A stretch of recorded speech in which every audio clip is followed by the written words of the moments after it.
Merci de m'accueillir dans cet endroit chaleureux.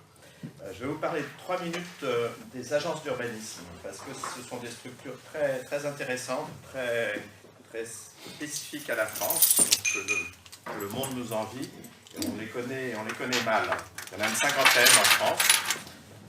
Il y en a dans presque toutes les grandes agglomérations, mais il peut ne pas y en avoir, et il y en a pas mal dans des villes moyennes. Ce sont des structures associatives, donc toutes les agences d'urbanisme sont associations loi 1901, donc les salariés des agences sont des salariés de droit privé, mais ce sont des associations qui ont une mission d'intérêt général. Et nous travaillons pour l'ensemble de nos adhérents, qui sont, alors historiquement, la communauté urbaine. Beaucoup d'agences d'urbanisme sont créées il y a 50 ans, en même temps que les intercommunalités commençaient à être créées. Donc la communauté urbaine devenue métropole, l'État, le département, la région, la ville de Bordeaux, d'autres communes de la métropole ou d'ailleurs, la chambre de commerce, l'université, le port, l'aéroport, le syndicat mixte qui fait le schéma de cohérence territoriale. Voilà, on doit avoir une trentaine d'adhérents. Et là, je vous le cite parce que ça peut paraître étonnant, par exemple la ville d'Angoulême et l'agglomération d'Angoulême ont adhéré aussi à l'agence d'urbanisme il y a quelques années, et Libourne également. Et donc, on travaille pour l'ensemble de nos partenaires. On n'est pas un bureau d'études privé qui répond à des commandes, on n'est pas non plus un service de telle ou telle collectivité locale. Donc, on a un rôle de médiateur, finalement, entre toutes ces institutions, puisque tout ce qu'on fait est fait pour l'ensemble de ces institutions. Alors, parfois, je dis un peu les petits coordonnateurs infatigables de l'action publique territoriale, puisque beaucoup des sujets importants aujourd'hui pour la gestion locale sont des sujets qui, de fait, doivent mobiliser des acteurs très, très différents. Et puis, agence d'urbanisme, parfois, ça crée un quiproquo. L'urbanisme, aujourd'hui, c'est aussi l'environnement, l'économie, l'agriculture. Voilà, ce n'est pas que, même si on est dans une ville d'un maire bâtisseur, l'urbanisme, c'est aussi le fonctionnement de ce qui est déjà là. Voilà. Et nous, donc, on est à une 60-70 au bassin à flot, en gare G2, et c'est ouvert au public certains jours, parce qu'on a une documentation intéressante. Et on est, depuis toujours, une équipe très pluridisciplinaire. On a des paysagistes, des sociologues, des économistes, des ingénieurs agronomes, des ingénieurs mobilité. Et nous avons une très belle agence d'urbanisme, surtout grâce à mon prédécesseur Francis Cuillet, qui l'avait beaucoup développé. Et voilà, au plan national, c'est considéré comme une des agences d'urbanisme qui travaille bien pour faire. Alors, on n'a pas directement de mission de diffusion de la culture professionnelle, mais on s'en saisit quand même de temps en temps. J'en profite pour faire un peu de pub, puisqu'avec le Festin, l'éditeur régional que vous connaissez bien, on publie une revue qui s'appelle Les Cahiers de la métropole bordelaise, voilà, 2 fois par an, et vous la trouvez en kiosque et en librairie. Et un peu comme ce que je vais essayer de faire tout de suite, on essaie de proposer des thèmes qui ne sont pas forcément directement dans l'agenda public du moment. D'ailleurs, on essaie d'être un peu précurseur, d'anticiper, de donner envie à nos élus, entre autres, de s'intéresser à ces sujets.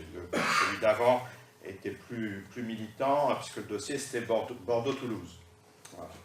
On pense que c'est très bien de travailler avec Libourne et Angoulême, et pour cause puisqu'ils sont dans l'agence, mais que peut-être qu'à l'échelon national ou européen, une vraie coopération entre ces deux métropoles qui ont déjà beaucoup de relations entre elles, en fait, serait intéressante. Voilà un type de sujet dont on parle. Alors, j'en ai fini avec ça. En une une vingtaine de minutes, je voulais vous proposer un sujet voilà, qui est un peu en décalage peut-être par rapport à ce que vous pouvez avoir en tête, autour de deux points de vue que je vais vous donner tout de suite. Premier point de vue, premier propos que je vais essayer de vous inculquer, entre guillemets. Les habitants, c'est bien. Voilà, a priori, vous vous dites, on se réunit, on parle de la ville, on va parler des habitants. Moi, je veux vous dire, oui, certes, mais il y a plein d'autres usagers de la ville et de la métropole. Et ceux-là, finalement, personne ne s'en occupe vraiment, parce qu'un élu local normalement constitué, il s'intéresse à ses électeurs, donc aux habitants. Et que finalement, toute l'évolution de la vie urbaine et cette fameuse métropolisation, c'est qu'il y a de plus en plus d'usagers de la métropole qui ne sont pas forcément des habitants de la métropole ou de la commune considérée. Et puis le deuxième sujet, il faudrait beaucoup de temps pour le traiter, je ne ferai que l'effleurer, mais c'est dire que toutes ces questions de déplacement, de mobilité, ils sont aussi à voir avec la question des rythmes. Des rythmes, on appelle ça les rythmes, temporalité, l'heure qui tourne, et que finalement, curieusement, parce que ça semble être une évidence, curieusement, le monde technique des transports appréhende mal cette question et qu'il y a probablement des marges de manœuvre intéressantes, y compris en termes de gouvernance, comme on dit, pour peut-être mieux appréhender ces questions de transport et de mobilité. Questions de transport et de mobilité qui sont, c'est peut-être un troisième discours, mais qui sont majeures, évidemment. C'est ce qui fait fonctionner les villes et les territoires. Sans mobilité, on a des maquettes qui ne bougent pas, quoi. Alors, d'abord, cette affaire d'habitants et d'usagers. La ville d'Amsterdam, dans son site internet, dans ses publications, elle s'adresse comme ça à ses interlocuteurs. Chers concitoyens, chers habitants, chères personnes présentes. Chères personnes présentes, c'est intéressant comme formulation.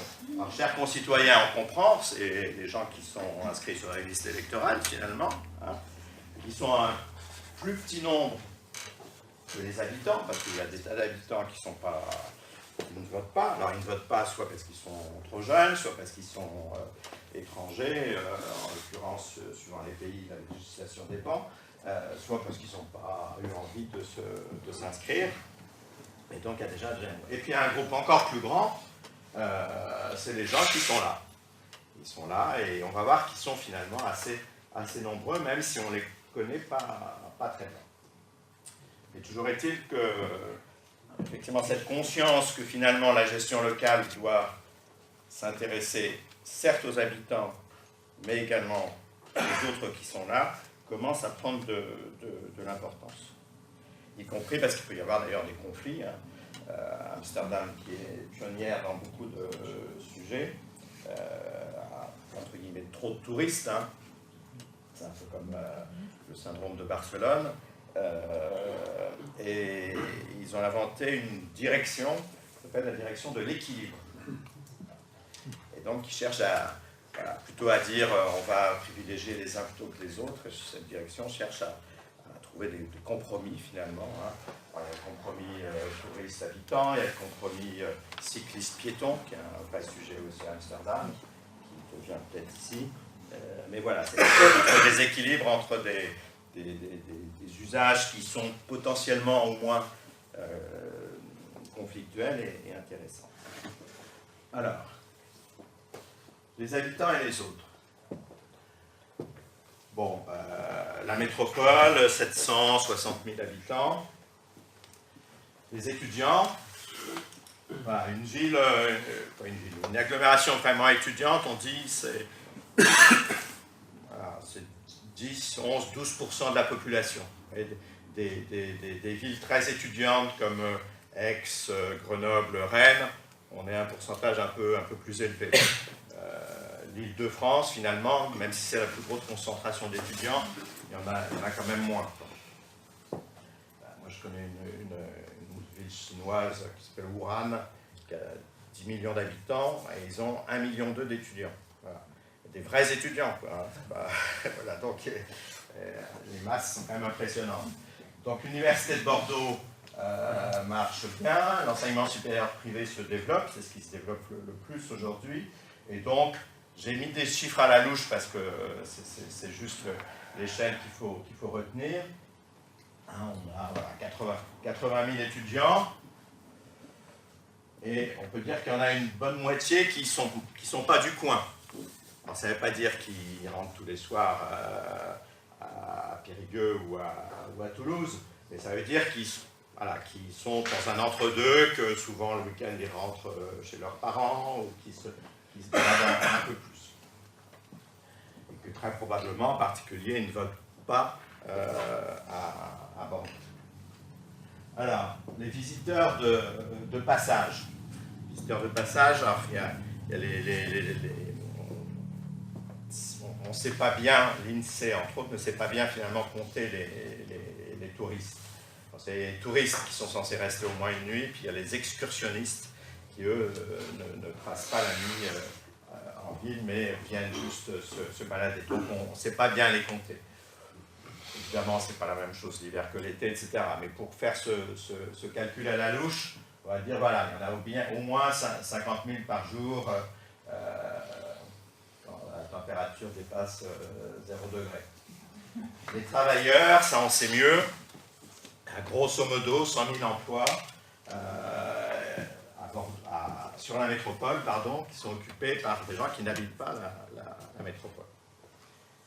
Et puis, j'ai mis un grand point d'interrogation, pour ne pas dire n'importe quoi, mais tout ce qui est client des commerces, tout ce qui est usager des services publics ou des services collectifs, il y en a sûrement beaucoup. Il y en a sûrement beaucoup. On les connaît très mal, il faudrait regarder de près. Toujours est-il que pour vous donner une image, je pense que si on est sur le centre de l'agglomération, ville de Bordeaux et puis les grandes villes, Talence, Pessac, Mérignac, on peut considérer que lorsque le maire se balade dans la rue, un passant sur 3 qui croise n'est pas un de ses électeurs. Peut-être même 1 sur 2 de temps en temps. 1 sur 2 sans doute dans la ville de Bordeaux. Donc ça vous donne quand même, à la louche, l'idée que, certes, il y a des habitants, mais il y a aussi beaucoup d'usagers. Et que ces usagers, on n'en a pas forcément conscience, finalement, on n'a pas forcément conscience de leur présence, et pour autant, il faut s'en occuper, si je puis dire. Et ils n'ont pas les mêmes attentes, les mêmes envies que les habitants.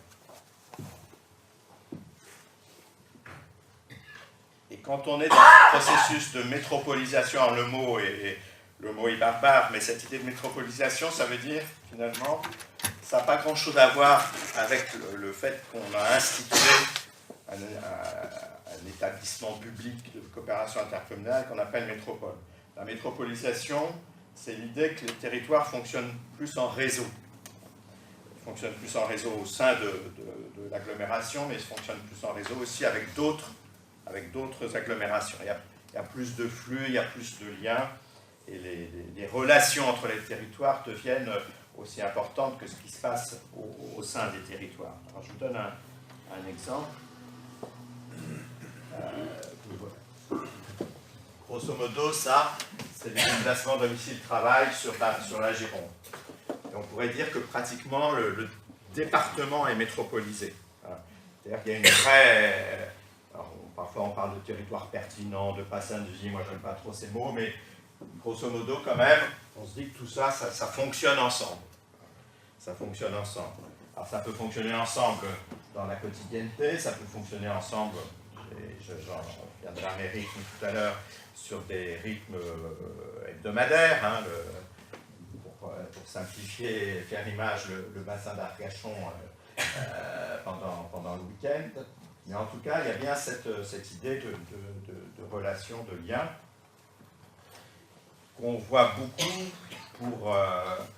pour les déplacements domicile-travail, bien sûr, mais pas seulement. Tout ce qui appartient à, on va dire, aux pratiques liées à la culture, liées à la santé, liées à l'enseignement supérieur. Pour tout ça, on n'hésite pas à se déplacer de quelques dizaines de kilomètres pour aller chercher un médecin particulier, pour trouver une école qui corresponde à ce qu'on a envie de faire, pour aller à un concert, etc. Alors, j'insiste là-dessus doublement, parce que vous avez vu, j'avais mis un point d'interrogation, les clients, les usagers. C'est vrai qu'on ne connaît pas bien finalement ces phénomènes. On ne les connaît pas bien parce que on est paresseux et l'INSEE fournit ses statistiques, on conserve les statistiques. Et les statistiques, elles sont, il y a ce mot, elles sont aéronaires, c'est-à-dire elles sont sur les airs, elles sont sur les surfaces. Et évidemment, vous voyez bien qu'on ne dit pas la même chose quand on fait une carte comme ça, où on a les limites de territoire, des aplats de couleurs, ou quand on est dans une carte avec des flux. Et ça, c'est un vrai sujet d'action publique, finalement, puisque tout le monde a tendance à raisonner à partir des chiffres qu'on connaît, ce qui est normal, mais peut-être que les chiffres qu'on connaît, ce n'est pas ceux qui permettraient de réfléchir correctement. Il faut changer de lunettes, comme on dit, pour appréhender les nouvelles réalités, mais ça coûte très cher, y compris financièrement, de produire les bonnes données. On a fait, j'en profite aussi, à l'agence d'urbanisme avec M. Mola, là on a fait un atlas de l'espace métropolitain de Bordeaux. J'en laisserai un exemplaire pour qui veut. Et c'est des cartes qui ne sont que des cartes de flux, justement. Ce n'est pas des cartes dont on a l'habitude, c'est des cartes qui montrent avec quels sont les voisins de Bordeaux, finalement. Mais les voisins proches et les voisins lointains aussi. Donc ça va de Libourne à Shanghai. Voilà. Et je fais ma parenthèse chez ma note de bas de page. Les vrais voisins de Bordeaux, c'est en masse, il faut toujours avoir quand même ces ordres de mesure. C'est Paris d'abord. Toutes les agglomérations françaises sont d'abord en relation forte avec Paris, et après c'est Toulouse, très, très fortement. Voilà, donc, première idée, ces usagers, on ne les connaît pas très bien, ça serait bien de les connaître un peu mieux, et puis ils bousculent forcément le type d'aménagement qu'on pourrait faire. On pourrait s'amuser à se dire, si on avait fait un réseau de tramway pour les habitants et pour les usagers de la métropole, peut-être qu'il aurait eu une configuration différente, par exemple. Mais il y a plein d'autres sujets comme ça. Un espace public, on peut se dire qu'il ne sert qu'aux habitants, et ça peut être le cas dans certaines situations, mais on peut se dire dans d'autres endroits ou à d'autres moments, il va servir à d'autres usages. Et donc tout ça milite quand même pour, au-delà de la connaissance du phénomène, pour fabriquer des aménagements qui soient de manière polyvalente et surtout transformables. C'est une idée qu'on voit assez souvent en matière d'urbanisme. Alors, cette carte que vous aurez du mal à lire, je vous la commente. Là où on sait bien les choses, c'est pour tout ce qui est des déplacements domicile-travail et des habitants qui travaillent dans leur commune ou pas. Il y a un petit jeu un peu pervers qui consiste à demander aux maires des communes, à votre avis, quel est le pourcentage de vos habitants qui travaillent dans votre commune. Ils survalorisent toujours beaucoup, parce que ils voient les habitants, et ils ne voient pas les gens qui travaillent. Grosso modo, sur la métropole en moyenne, il y a 30% des habitants qui travaillent dans leur commune. C'est plus à Bordeaux. Bordeaux, on est plutôt sur 50%. Mais voilà. En tout cas, il y a moins d'un habitant sur deux, on va dire ça pour retenir, qui travaille dans sa commune.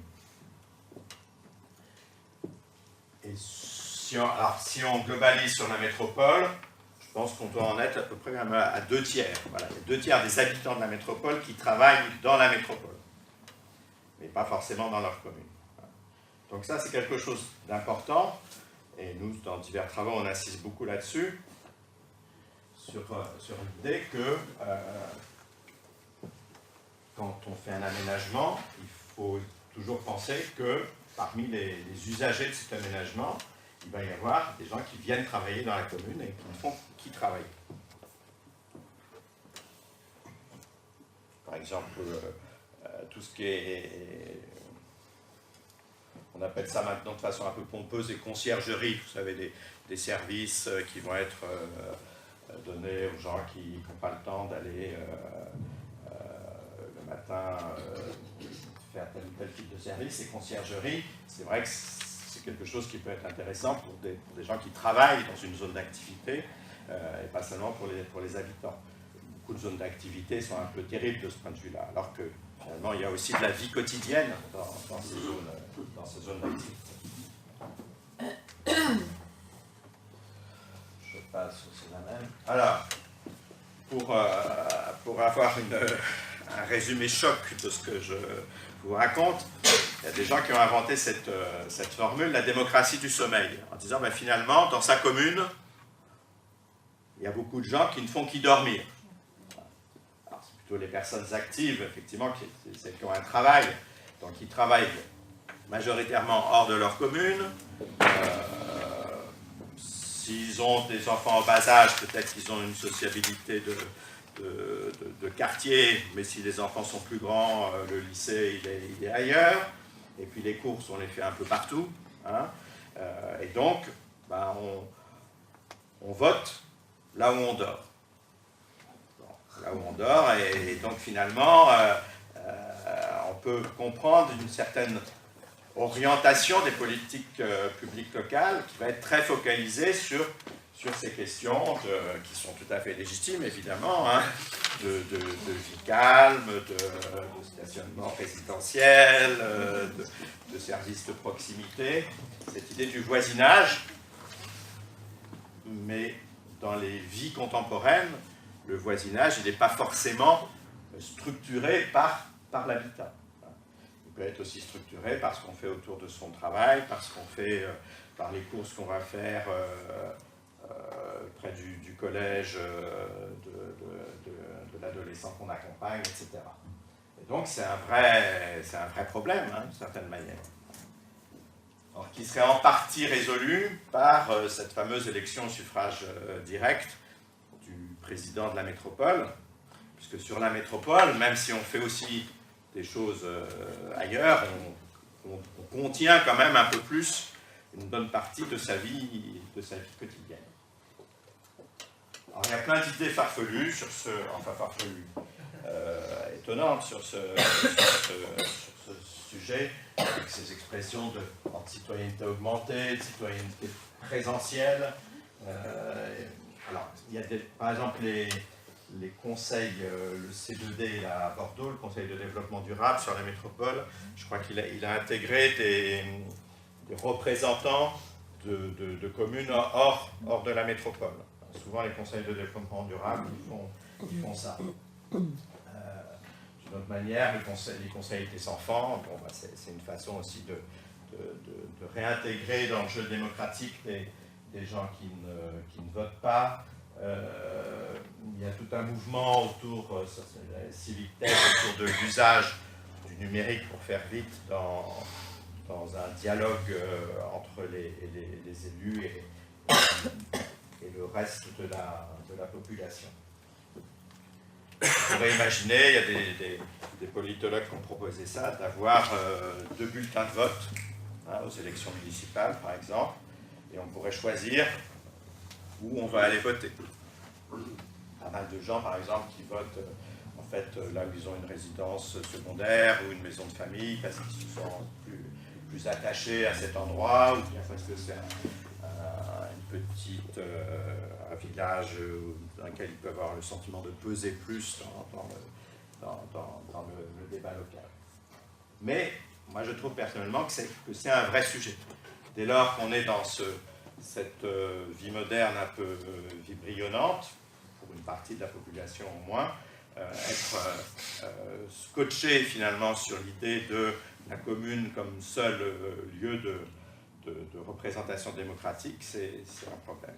Et en même temps, toutes les enquêtes d'opinion montrent que les gens sont très attachés à la commune. C'est le maire de loin, ici comme ailleurs, qui est dans lequel on fait le plus confiance, plus qu'aux autres niveaux de représentation qui peuvent apparaître plus éloignés, moins dans la proximité, moins dans la familiarité.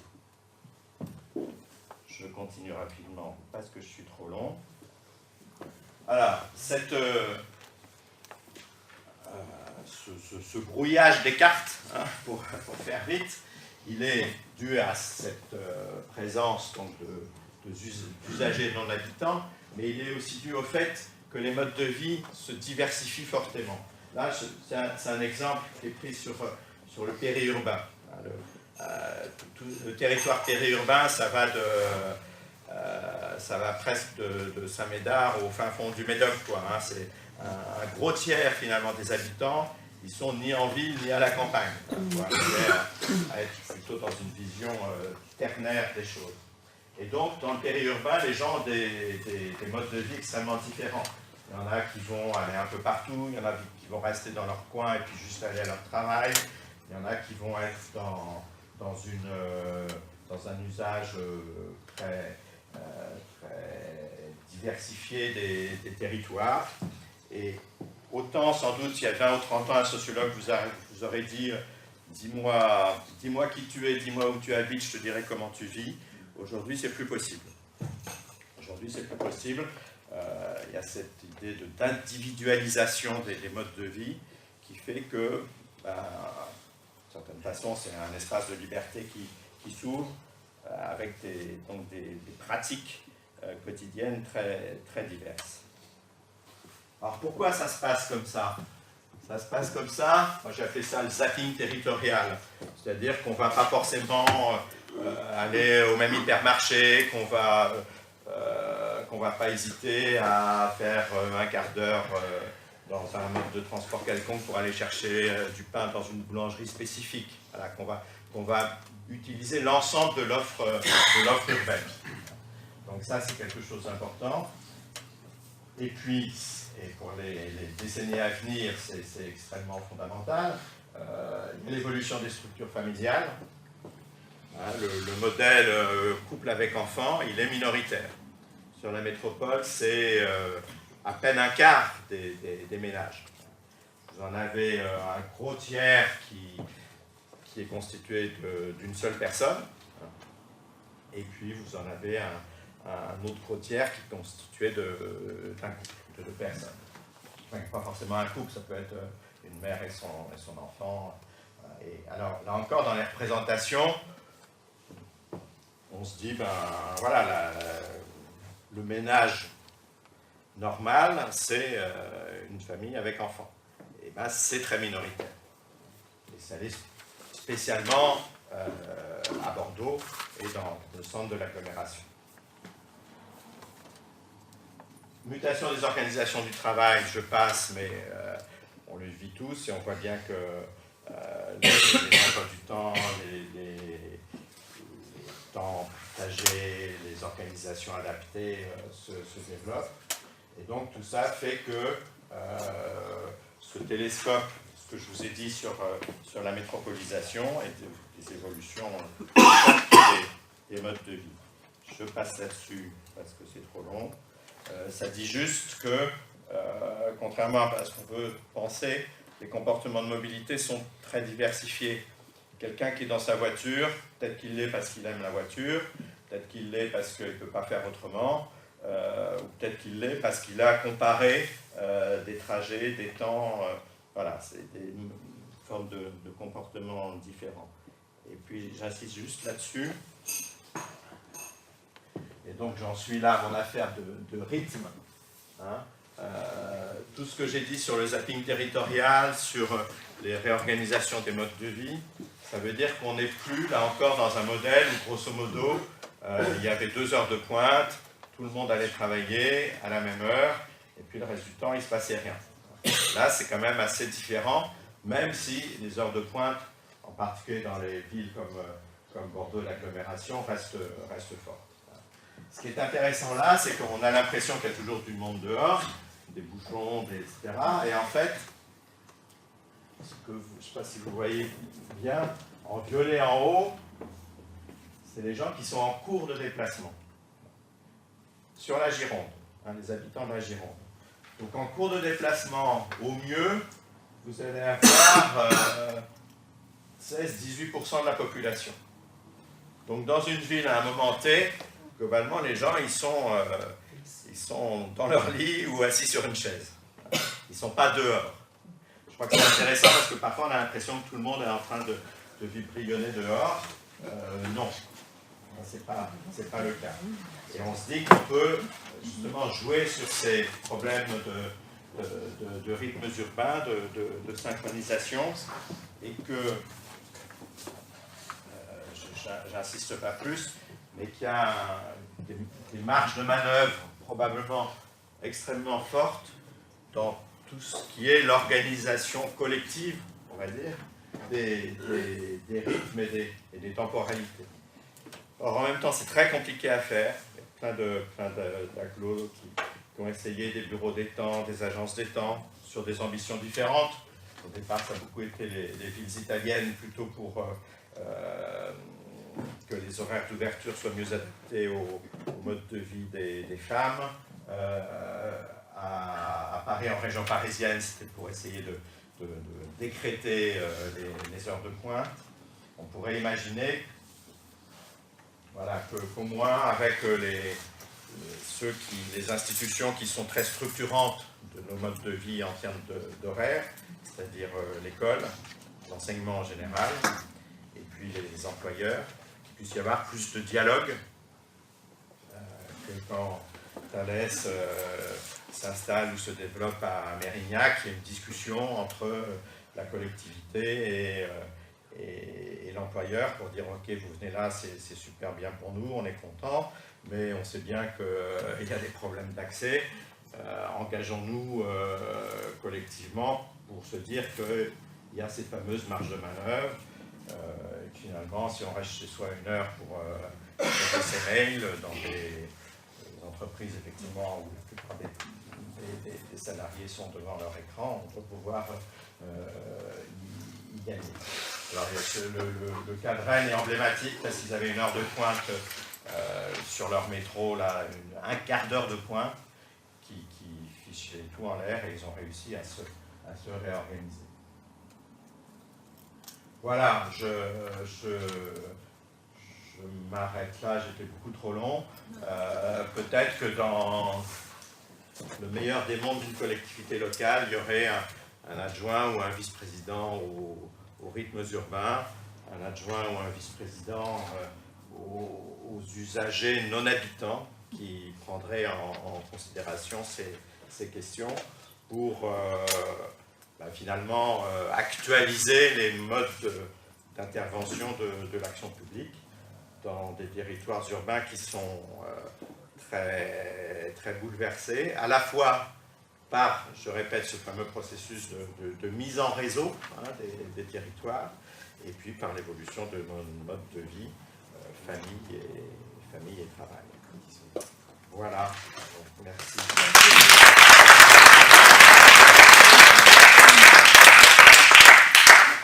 Est-ce qu'on a une ou deux petites questions seulement, puisqu'après on va partir en groupe? Moi j'ai juste une petite remarque. Vous n'abordez pas trop les enjeux du numérique autour de ces sujets qui, je pense, dans les 50 prochaines années, vont complètement révolutionner l'accès à la ville. C'est un sujet chez vous qui mobilise, en tout cas, la réflexion. J'ai dû mettre transition numérique quelque oui, part. c'est pour ça que c'est marqué, mais vous avez... Mais dans le temps, est-ce que ce n'est pas un sujet qui va prendre quand même beaucoup d'importance dans la réflexion? Alors moi, j'ai tendance à considérer que c'est un peu comme l'innovation technologique. Vous savez, aujourd'hui, on parle beaucoup des navettes autonomes, etc. Depuis 40 ans, les grandes révolutions dans le matière de mobilité, de transport, ça a surtout été des révolutions organisationnelles. Pour l'aérien, ce n'est pas le Concorde et son crash en 2000, c'est le low cost et un modèle commercial finalement. La globalisation mondiale, c'est les containers. Container, c'est un monsieur qui un jour s'est dit, tiens, si on avait les mêmes dimensions pour toutes les boîtes, ça serait plus commode. C'est pas de la haute technologie. Le renouveau du transport collectif en France, c'est un impôt qui s'appelle le versement transport qui l'a permis, beaucoup plus que tout ce qu'on avait pu imaginer à l'époque sur des modes nouveaux. Bon, le tramway, il est évidemment, il n'a rien à voir avec celui d'il y a 50 ans, mais enfin, il n'y a pas d'intensité technologique forte. Et sur le numérique, j'aurais tendance à dire la même chose. C'est un peu, il y a tout ce qu'on ne maîtrise pas. Le fait que le téléphone mobile soit devenu le couteau suisse finalement de l'urbain métropolisé, parce que justement il peut réorganiser presque en temps réel sa vie quotidienne. Ça participe aussi de ce zapping territorial. Et puis il y a ce que les entreprises en feront, effectivement. On se dit bien que on peut rester chez soi ou dans des tiers-lieux plus facilement, qu'on peut être plus facilement nomade, que la notion de proximité peut être très évolutive. Voilà, il y a eu un débat de société qu'on retrouve beaucoup dans les enquêtes d'opinion, c'est proximité versus mobilité. Beaucoup de gens qui disent j'en ai marre de bouger, on arrête d'accélérer, on arrête d'aller vite, et donc on retrouve une proximité ou des proximités. Et puis il y en a d'autres qui disent non, la mobilité c'est quand même c'est ce qui permet d'utiliser l'ensemble des ressources qui sont à la disposition de l'individu. Pensant qu'il y a toujours beaucoup de gens qui sont captifs, qui ont du mal à bouger. Soit ils ont du mal à bouger parce qu'ils sont dans des territoires un peu enclavés, soit parce qu'ils n'ont pas les moyens économiques, soit parce qu'ils n'ont pas les moyens culturels. Souvent, c'est une compétence finalement de savoir se déplacer. Voilà. Donc vous avez forcément raison. Mais ce que je trouve intéressant par rapport à l'action publique, c'est qu'est-ce qu'on fait de ces outils exceptionnels. Et voilà, et tous les gens qui réfléchissent un peu sur la smart city, la ville intelligente, ils pataugent un peu. Finalement, ils pataugent un peu parce que tout le monde s'y précipite, il y a plein d'acteurs anciens, nouveaux. Et là encore, pour le coup, pour la